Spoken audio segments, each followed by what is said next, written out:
Marshall Stevens.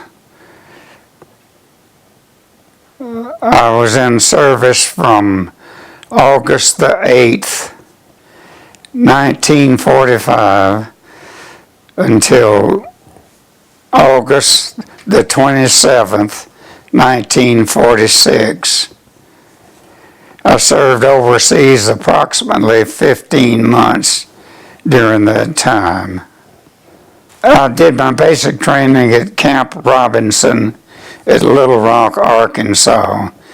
I did 17 weeks of basic training there, and then I was sent down to Fort Rucker, Alabama. Spent about 3 weeks there, had some advanced jungle warfare training. And then I was moved to Fort Meade, Maryland, for a couple of weeks of training there. And then I moved across the United States via troop train to Seattle, Washington. And I boarded a ship there and was sent to Honolulu, Hawaii. And I was assigned to a dispensary at Fort Kamehameha, which was a little small base right on the edge of Hickam Field.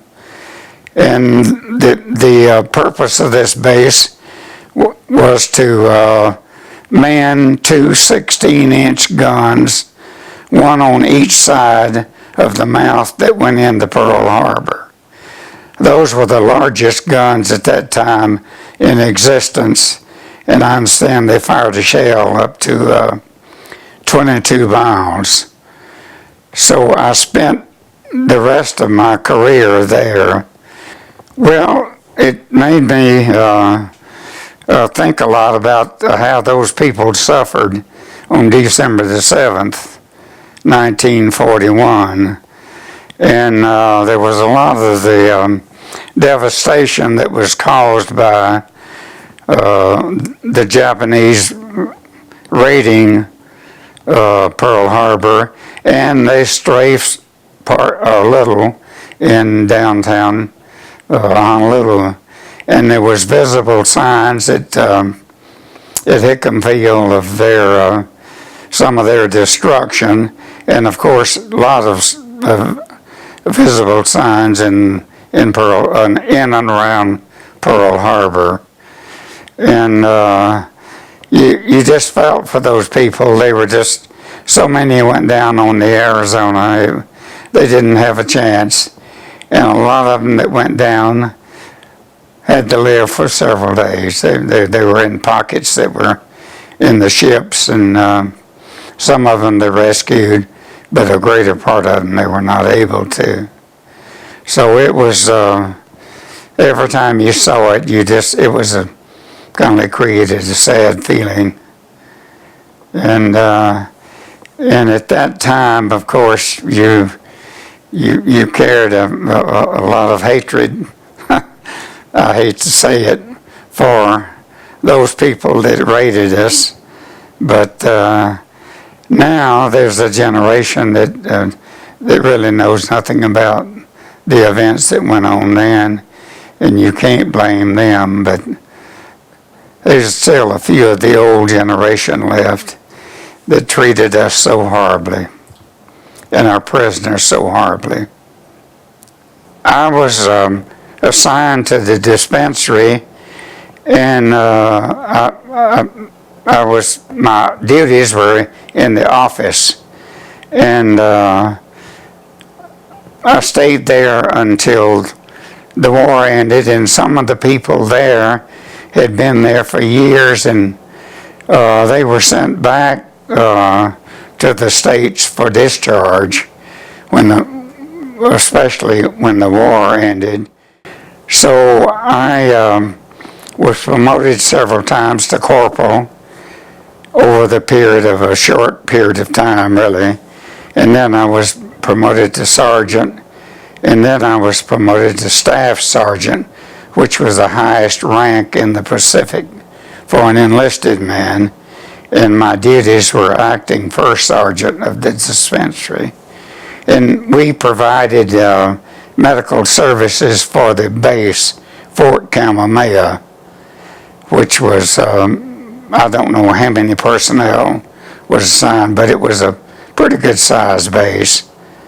And then we transported all of our patients up to Tripler General Hospital. And I enjoyed my duties while I was there. Of course, everyone wanted to come home, and that was sort of a natural feeling. But we had about 15 personnel assigned to the dispensary, and had 2 doctors on call, and of course everything was just like an outpatient treatment that they provided to the personnel. And other than that, everything was sent to the hospital. We had personnel that had been assigned what we call down under, Okinawa and all the islands down under. And they didn't keep them on those coral islands any longer than about 6 months at that time. And they came back and were sent to, some of them, excuse me, to our base there. And they were sort of, a lot of them were in terrible mental shape. That white coral, looking at it for 6 months, sort of put some of them in a bad state of mind. And it took them time to get straightened out. But at that time, we didn't have anything like they have now, so far as treatment for any mental disorders and any problems that they might have that would be related to being assigned to areas where they sort of lost track of things for a while. So they had to kind of root for themselves. All World War II veterans did. We just didn't have those services available that they have now. So they were with us only a short period of time, as a rule, when they would come through back toward the States. Tickle pink. Well, the first thing that happened is when they dropped the bomb. And we thought that we'd just be home in a short matter of time, and then they dropped the second bomb, and then we knew that the war would end, and it did very quickly. We didn't realize that there was going to have to be an occupational force go into Japan and spend a lot of time there. And that happened, and that's why that I was there for another year after the war ended, before I got to come home. Everybody was just hollering and yelling, and we were not able to celebrate there like they did in the States because we were on duty. And up until that time, all the islands there was on a blackout. All of our windows were painted black. No lights could be turned on at night. On the automobiles, there's no lights up until and after the war ended. But until that, and the lights went on, and we were just tickled pink. Well, I guess the worst thing that ever happened to me so far, I saw a soldier that was caught on fire, and he just burned and completely and unrecognizable. And another issue that stands in my mind is, for some reason, we had to go to the morgue at a base that was called Fort Shafter on the island and do some identification of a soldier that was dead. And this is sort of horrid. I don't know whether you want to hear it or not. But we went to the morgue, and they took some tubes and pried open his mouth and checked his dental work. And I just won't ever forget that. And this soldier that was burned. And that's the two most things that stand out in my mind yet. Well, I tell you, it's probably one of the best things that's ever happened to me. Even though it was during wartime and there were risks involved to a degree. I was 18 years old, and it kind of makes a man out of you. And when you come back, your thinking is much clearer. And I would favor every young man now that turns 18 serving 2 years in military duty. Well, I guess the happiest time is when I got my orders to come home. Well, it was great. I got my mother to fix me some chicken and dressing. She made the best dressing of anybody in the world.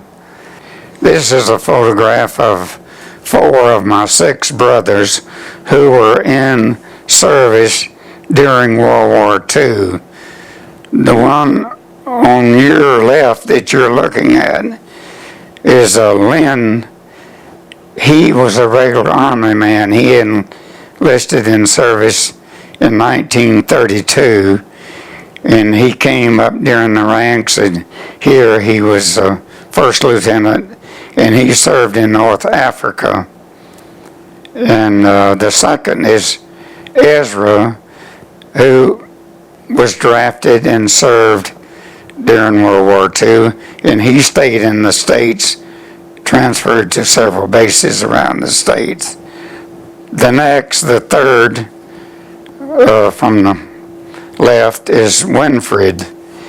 He enlisted in the Navy, and he served about 2 years in the Pacific, and he came up and was elevated to the rank of Petty Officer Second Class. He had a lot of battle ribbons, mainly 4 battle stars, and he served 2 years in the Pacific, as I said. The next is me, Marshall. Yes, my mother was terribly concerned. She showed her emotions much more than my father did, and she cried many a tear, of course, over the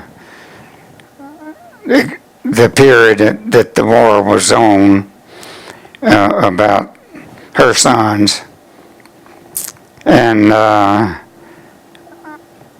she corresponded real regular with all of them, and of course we were glad to get letters from home. Well, I had to shed a few tears. I went with my uncle, who was in the Navy for about 35 years, and of course he was in the Atlantic and Pacific, so there's 2 divisions to it, as you know, an Atlantic side and a Pacific side, and it's real emotional. And I've had people to thank me for my service, especially for the last few years when the veterans have been recognized more than they ever have before. I have people to thank me all the time, almost daily sometimes, for some short period of time, but just real frequently someone will thank me for my service. And it brings out a certain emotion in me when they do that. It means a great deal. It means that I'm just happy to be here. And us World War II veterans are thinned out pretty seriously, and we know that that our time here is not like a younger person.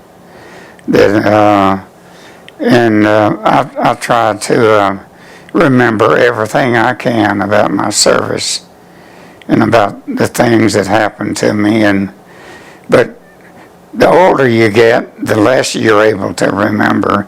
But I do recall a lot each day, and not a day goes by that I don't think about my service some way that I spent in the Army.